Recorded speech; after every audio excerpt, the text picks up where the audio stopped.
warahmatullahi wabarakatuh. Perkenalkan, nama saya Muhammad Andika Saputra. Saya akan memperhatikan bab 6 memperkuat komitmen kebangsaan.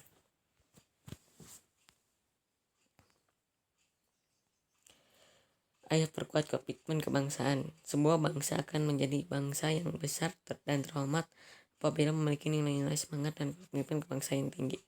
Komitmen adalah sikap dan perilaku yang ditandai oleh rasa memberikan perhatian serta melakukan usaha untuk mewujudkan harapan atau cita-cita dengan sungguh-sungguh. Sekilas tentang Indonesia. Bangsa Indonesia lahir melalui sejarah perjuangan bangsa karena dijajah oleh negara lain, Portugis, Spanyol, Inggris, Belanda, dan Jepang. Dampak penjajahan bangsa Indonesia sangat menderita, tertindas lahir batin, mental spiritual, dan mengalami kehancuran di bidang ekonomi, politik, sosbud, pertahanan, keamanan. Jauh sebelumnya sejarah Indonesia berawal dari dimulainya zaman prasejarah dengan adanya temuan manusia Jawa. Secara geologi, Indonesia terletak pada pertemuan 3 lempeng, yakni lempeng Eurasia, lempeng Indo-Australia, dan lempeng Pasifik. Zaman dahulu Indonesia berbentuk kerajaan. Buktinya adalah Kerajaan Tarumanegara Percocok Hindu Buddha di Jabar, Kerajaan di Kutai Hindu di Kalimantan, Kerajaan Sriwijaya Buddha di Palembang yang menguasai seluruh Jabar dan semenanjung Melayu, Kerajaan Majapahit Hindu di Jatim dengan patihnya Gajah Mada berhasil mempersatukan Nusantara dan hampir seluruh semenanjung Melayu. Gajah Mada dengan sumpah palapanya berbunyi bahwa aku Gajah Mada tidak akan pernah istirahat dan berhenti berkuasa sebelum Nusantara bersatu. Istilah sebutan Nusantara dikenal oleh Sriwijaya dan Majapahit, namun oleh Belanda diganti menjadi Hindia Belanda. Istilah Indonesia berasal dari kata Indus atau India, Nesos, pulau-pulau. Peta wilayah kerajaan Majapahit pada masanya. Semangat dan komitmen kebangsaan pendiri negara. Berikut ini kalian dapat mengajikan bagaimana kerasnya perjuangan pendiri negara I.R. Soekarno dan Muhammad Hatta. Bab 6 memperkuat komitmen kebangsaan bagian 2. Semangat dan komitmen kebangsaan pendiri negara. Berikut ini kalian dapat mengaji bagaimana kerasnya perjuangan pendiri I.R. Soekarno dan Muhammad Hatta. Soekarno lahir di makam di Blitar, SD di Surabaya, di kos rumah Hos Cokro Maninoto 1920. Soekarno sekolah di ITB, mendirikan PNI 4 Juli 1927 dan akhirnya dipenjara karena PNI dianggap membahayakan Belanda. Sempat mengajukan pembelaan atau pledoi yang berjudul Indonesia Menggugat. Keluar dari penjara, Soekarno masuk Partai Indonesia, tapi kembali ditangkap Belanda dan dibuang ke Flores, lalu dibuang ke Bengkulu dan baru dibebaskan tahun 1942 saat penjajahan Jepang.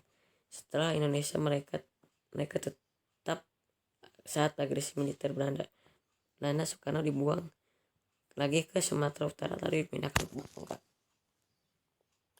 Muhammad Hatta lahir 12 Agustus 1902, memulai karir saat menjadi bendahara di Jong, Sumatera. Tahun 1921 menetap di Belanda dan bergabung di Inset Vereniging, berkumpulan pelajar Indonesia, dan setelah tokoh Insit-Pars Soewardi, Suryaningrat, Dawas Dekker, dan Cipto Mangunkusumo bergabung, maka Indet Vereniging berubah nama menjadi Perhimpunan Indonesia. Muhammad Hatta menjadi bendahara dan ketua Perhimpunan Indonesia. Pernah dipenjara tahun 1927 karena bergabung dengan Liga menentang imperialisme dan kolonialisme Belanda, namun bisa bebas karena pembelaannya yang berjudul Indonesia Free. Tahun 1932 kembali ke Indonesia dan bertemu Soekarno. Saat Soekarno dibuang ke Flores, Muhammad Hatta membelanya dengan menulis di berbagai media. Oleh karena Belanda mengasingkan Muhammad Hatta di Gul, Papua. Tahun 1935 asingkan ke Banda Neira. Tahun 1942 dibawa ke Sukabumi lalu dibawa ke Jakarta. Saat agresi militer Belanda, kedua diasingkan ke Bangka bersama dengan Soekarno dan tokoh nasional lainnya. Bentuk-bentuk semangat dan komitmen kebangsaan yang ditunjukkan pendiri negara. Semangat adalah tekad dan dorongan hati yang kuat untuk menggapai keinginan atau hasrat tertentu. Contoh, pendiri negara bersemangat berjuang untuk kemerdekaan Indonesia. Pelajaran bersemangat belajar demi masa depan.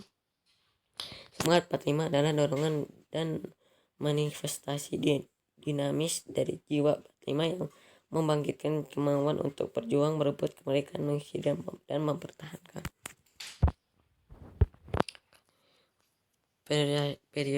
Periodisasi nilai-nilai semangat 45 dibagi menjadi 4 periode, yakni periode 1 sebelum penggerakan nasional Indonesia. Pada zaman itu masih berupa kerajaan yang beragama Hindu, Buddha, Islam, Katolik mengucuk kepercayaan.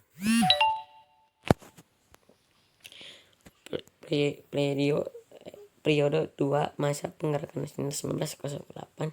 Ciri perjuangan 1908 masih bersifat kedaerahan atau lokal sehingga mudah dipatahkan Belanda. Ciri perjuangan setelah 1908 bersifat nasional, menggelora di semua wilayah Indonesia. Semua bersatu ingin merdeka terbebas dari penjajahan.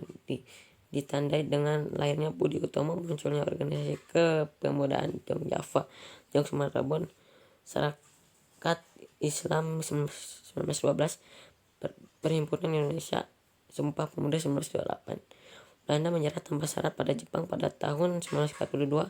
Lalu Jepang mulai menjajah Indonesia 1942 sampai 1945.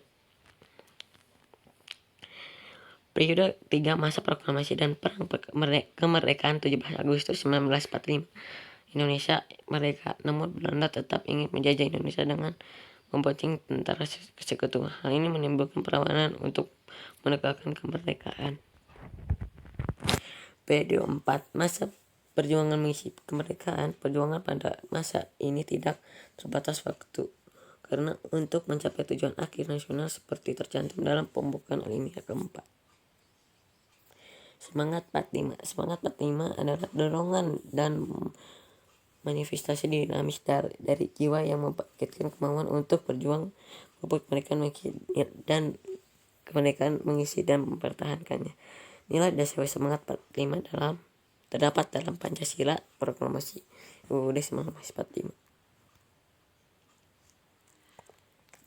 NKRI sebagai satu kesatuan alam. Bunyi pasal 1 ayat UUD 1945, negara Indonesia ialah negara kesatuan yang berbentuk republik. Pasal 37 ayat 5 UUD 1945 khusus mengenai bentuk NKRI tidak dapat dilakukan perubahan.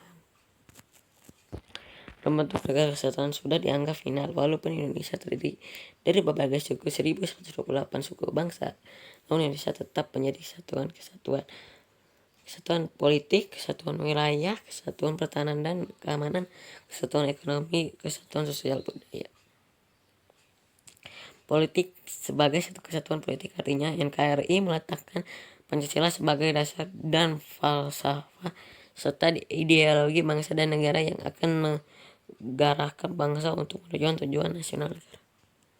Indonesia sebagai satu kesatuan wilayah, artinya segala isi dalam kekayaan dalam termasuk suku, agama, bahasa, kepercayaan merupakan satu kesatuan bulat. Meski berbeda, Indonesia tetap satu.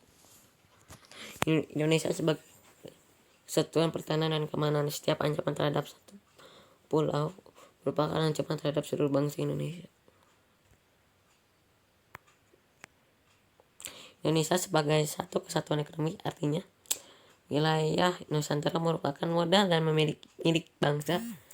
Tingkat perkembangan ekonomi harus merata di seluruh daerah.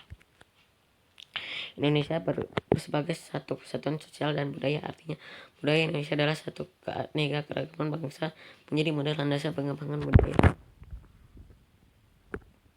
Deklarasi Juanda 13 Desember 1957.